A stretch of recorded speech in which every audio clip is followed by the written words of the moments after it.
नमस्कार दोस्तों, आज की हमारी कहानी अच्छी लगे तो प्लीज हमारा चैनल सब्सक्राइब करें। रेनू अपने पिताजी की लाडली बेटी थी।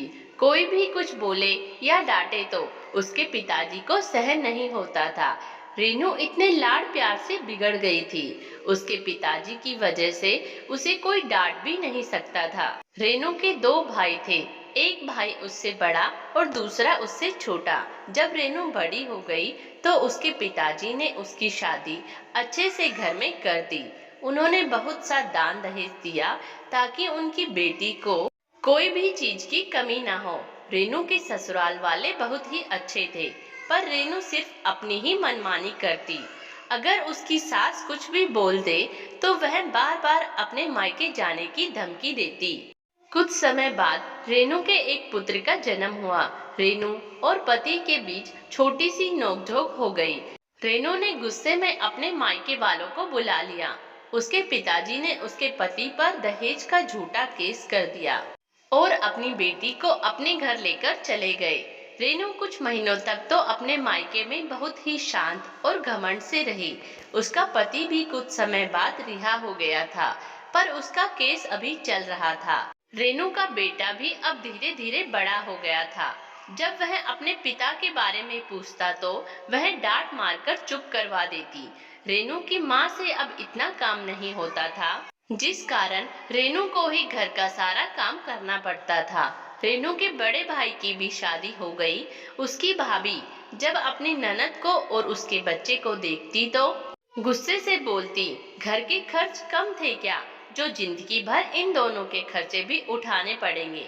और महारानी पूरे दिन अपने बच्चे के बहाने आराम करती रहती है, पर घर में रहना है तो काम तो करना ही पड़ेगा। यहाँ कोई आश्रम नहीं खुला है। तभी रेनू की माँ बोलती है, रेनू थोड़ी बहुत अपनी भाभी की भी मदद कर दिया कर। मेरे जीवन में तो सुख ही नहीं है। पहले अपने बच्चों की जिम्मेदारी उठाओ, फिर उनके बच्चों की। रेनू चुपचाप अपने बेटे को सुलाकर रसोई में आ जाती है। फिर माँ पिताजी का परहेज वाला खाना बनाया, भाई और भाभी के लिए हाई प्रोटीन और खुद के लिए जो भी दोनों में से बच जाए। जब रेनू रात की रसोई समेटती तब तक उसका बेटा उठ जाता था। रेनू की रोज की यही दिनचर्या बन गई थी।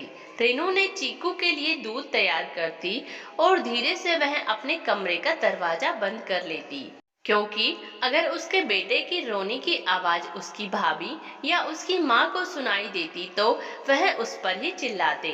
रेनू पूरे दिन घर का काम भी करती और अपनी माँ की बातें भी सुनती और उसकी भाभी भी ताने कसती। रेनू यही सोचती, इससे अच्छा तो मेरा ससुराल ही था। वह अपने साथ पति से इतना झगड़ा करती, फिर भी वह मुझसे प्यार से समझाते थे।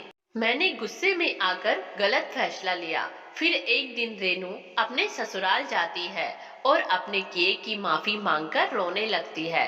उसका पति और सास माफ नहीं करना चाहते थे, पर एक पिता बेटे को और दादी अपने पोते को देखती है तो उसका दिल पिघल जाता है और वह उसे बच्चे के लिए माफ कर देते हैं।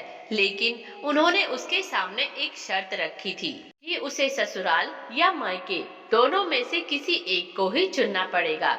यही उसकी सजा थी। रेनू ने अपने ससुराल को चुना और बोली, मायके की ताजी रोटी से अच्छी तो ससुराल की बासी रोटी ही होती है।